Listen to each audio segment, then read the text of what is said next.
கிறிஸ்துவுக்குள் பிரியமானவர்களே, உங்கள் யாவருக்கும் ஆண்டவராகிய இயேசு கிறிஸ்துவின் நாமத்தினால் என் அன்பின் நல்வாழ்த்துக்கள்.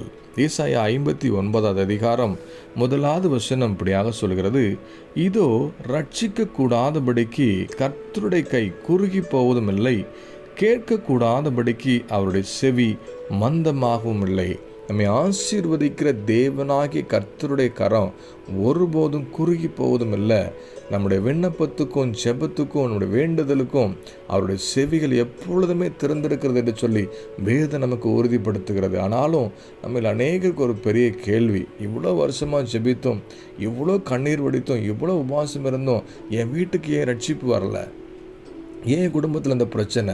ஏன் எனக்கு இந்த வியாதி என்று சொல்லி தேவ சமூகத்தில் நம்ம முறையிடுகிறோமே. நம்மளை பார்த்து ஆண்டவர் அடுத்த வார்த்தை மூலமாக பேச விரும்புகிறார்.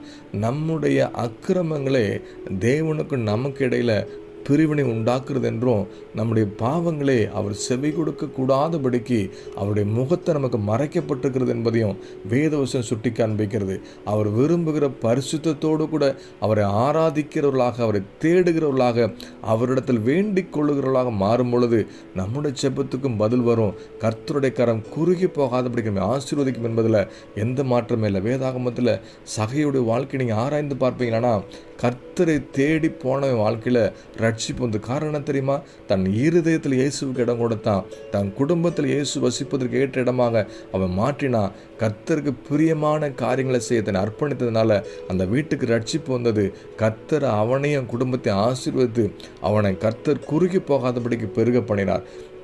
இன்றைக்கு நம்முடைய வாழ்க்கையில் கர்த்தருடைய கரம் குறுகி போகாதபடிக்கு ஆசீர்வதித்து பெருக பண்ண வேண்டும் என்று சொல்லி விரும்புவோம். வேணாம் நம்முடைய எல்லா ஜெபத்துக்கும் கர்த்தர் பதில் கொடுக்க வேண்டும் என்று சொல்லி விரும்புவோம். வேணாம் சகையை போல தேவ சமூகத்தில் அர்ப்பணித்து அவர் விரும்புகிற பரிசுத்தமுள்ள இடமாக நம்முடைய இருதயத்தை நம்ம குடும்பத்தை மாற்றும் பொழுது நம்முடைய ஜெபத்துக்கும் பதில் கிடைக்கும்.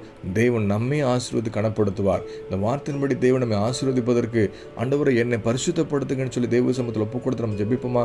நல்ல தகப்பனே, நம்முடைய ரட்சிக்க கூடாதபடிக்கு உடைய கரம் குறுகி போகல. ஆண்டவரே, எங்களுடைய எல்லா ஜெபத்துக்கு நீ பதில் கொடுக்க உண்மையிலோ என்பதை நாங்கள் விசுவாசிக்கிறோம்.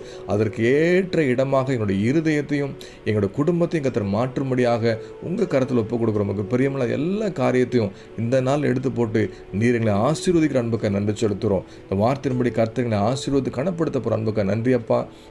எங்கள் ஒவ்வொருத்தரும் கர்த்தர் சாட்சியை நிறுத்துகிறாங்க. இந்த வார்த்தையை விசுவாசிக்கிற பிள்ளைங்க வாழ்க்கையில் கிருபையும் சமாதானமும் தேவனுடைய நாமத்தை மகிமைப்படுத்துகிற சாட்சியில் ஒவ்வொருத்தரும் உயர்த்தும்படியாக இயேசுவின் நாமத்தில் ஜெபிக்கிறோம் நல்ல பிதாவே, ஆமேன்.